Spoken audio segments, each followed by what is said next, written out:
Assalamualaikum warahmatullahi taala wabarakatuh. Perkenalkan, nama saya Abdullah SPD SDGR CGP angkatan 11 kelas 286P Kabupaten Probolinggo. Pada kesempatan kali ini saya akan menjelaskan koneksi antar materi modul 3.2 pemimpin dalam pengelolaan sumber daya. Fasilitator dan pengajar praktik kelas 286P. Fasilitatornya Ibu Rifka Nilamsari SPD GR. Pengajar praktiknya MH Eko Wahyudi MPD. Tujuan pembelajaran khusus. Calon guru penggerak mampu menghubungkan materi modul ini dengan modul-modul yang didapatkan sebelumnya. Panduan pertanyaan. 1. Buatlah kesimpulan tentang apa yang dimaksud dengan pemimpin pembelajaran dalam pengelolaan sumber daya dan bagaimana Anda bisa mengimplementasikan di dalam kelas sekolah dan masyarakat sekitar sekolah. 2. Jelaskan dan berikan contoh bagaimana hubungan pengelolaan sumber daya alam, sumber daya yang tepat akan membantu proses pembelajaran murid menjadi lebih berkualitas.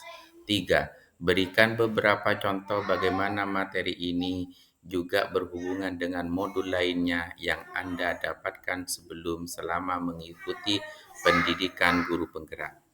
4. Ceritakan pula bagaimana hubungan antara sebelum dan sesudah Anda mengikuti modul ini, serta pemikiran apa yang sudah berubah di diri Anda setelah Anda mengikuti proses pembelajaran dalam modul ini.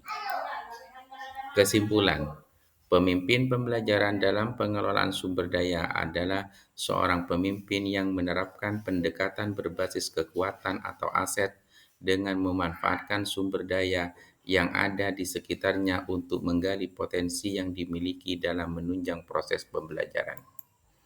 Cara mengimplementasikannya di lingkungan kelas, memanfaatkan ruangan yang tersedia dengan berbagai sarana yang ada, fasilitasi murid agar dapat mengembangkan kreativitasnya, lakukan kolaborasi dengan guru lain untuk membantu dalam pengelolaan sumber daya di kelas, memanfaatkan sumber finansial yang ada untuk keperluan kebutuhan kelas. Di lingkungan sekolah, lakukan kolaborasi dengan seluruh warga sekolah, bentuk komunitas sekolah yang memiliki tujuan yang sama untuk mengembangkan sekolah, memanfaatkan sarana prasarana yang ada, manfaatkan lingkungan sekolah yang belum diolah, gunakan sumber finansial yang ada untuk keperluan sekolah. Di lingkungan sekitar sekolah, bangun relasi dengan masyarakat sekitar sekolah, kerjasama dengan orang tua murid untuk membantu kegiatan sekolah, kerjasama dengan pihak luar, lembaga kesehatan, kepolisian, dinas pendidikan, lingkungan, dan lain-lain. Ikut mengembangkan kebudayaan wilayah sekitar sekolah. Pengelolaan sumber daya yang tepat akan membentuk proses pembelajaran murid menjadi lebih berkualitas. Terdapat 7 aset utama yang dimiliki sekolah untuk dapat mengembangkan sumber daya yang ada, yaitu modal manusia, modal fisik, modal sosial, modal lingkungan alam, modal finansial, modal politik, serta modal agama dan budaya. Jika ketujuh aset tersebut dikelola dengan baik, maka akan membantu proses pembelajaran murid menjadi lebih berkualitas. Contoh 1. Modal manusia. Kepala sekolah dan guru yang menjalankan nilai dan perannya sebagai pemimpin serta memaksimalkan pengetahuan dan keterampilannya dalam mengajar akan membuat pembelajaran lebih berkualitas sehingga meningkatkan prestasi belajar murid. 2. Modal fisik. Sarana dan prasarana serta seluruh ruangan di sekolah jika dikelola dengan baik akan menunjang kegiatan belajar mengajar sehingga kualitas pembelajaran dapat meningkat. 3. Modal sosial. Norma dan aturan yang jelas seperti tata tertib atau keyakinan sekolah dibuat agar murid memiliki kesadaran akan pentingnya disiplin positif sehingga akan tercipta suasana pembelajaran yang kondusif, aman, dan nyaman. 4. Modal lingkungan. Lingkungan yang ada di sekitar sekolah dapat menjadi salah satu sumber belajar yang dapat dimanfaatkan untuk menunjang proses pembelajaran yang kreatif. Modal politik. Kebijakan kepala sekolah dapat meningkatkan pembelajaran yang berpihak pada murid. Kerjasama sekolah dan dinas pendidikan seperti mengadakan pelatihan atau workshop dapat meningkatkan kualitas pengajaran yang ada di sekolah. Modal finansial. Pemanfaatan dana bantuan operasional sekolah BOS untuk membantu keperluan operasional sekolah dapat menunjang proses pembelajaran yang lebih berkualitas. 7. Modal agama dan budaya. Kegiatan pembiasaan di sekolah, berdoa, sholat jamaah, gotong royong, dan lain-lain dapat mengubah perilaku lebih berakhlak sehingga mempermudah dalam pemberian materi pembelajaran. Keterkaitan dengan modul lain, modul 1 dan modul 3.2. Modul 1.1, guru dapat berperan sebagai pemimpin yang menuntun segala kodrat murid dengan mengembangkan segala potensi yang dimiliki murid. Modul 1.2, sebagai pemimpin pembelajaran, guru dapat mengembangkan keterampilan yang dimilikinya untuk meningkatkan pembelajaran yang berpihak pada murid.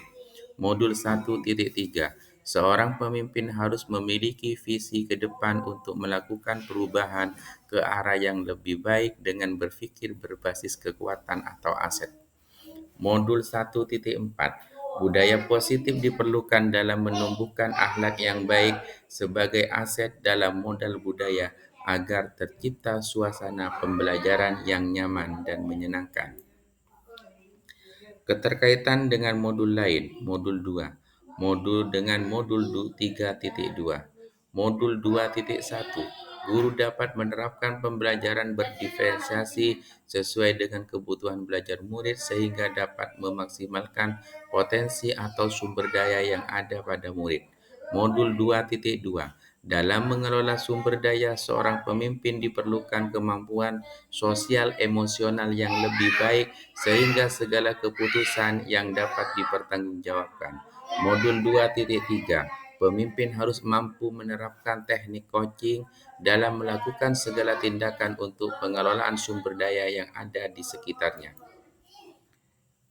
Modul 3.1 dengan modul 3.2. Dalam melakukan pengelolaan sumber daya, seorang pemimpin harus mampu mengambil keputusan berbasis nilai-nilai kebajikan agar diperoleh pembelajaran yang berpihak pada murid untuk meningkatkan kualitas pembelajaran. Pemahaman konsep dan sebelum dan sesudah mempelajari modul 3.2. Sebelum mempelajari modul 3.2 ini, saya hanya berpikir aset adalah segala sesuatu yang berupa benda fisik saja yang ada di lingkungan sekolah, serta lebih banyak berpikir kekurangannya atau masalah yang ada di sekolah saja tanpa berusaha mencari solusinya.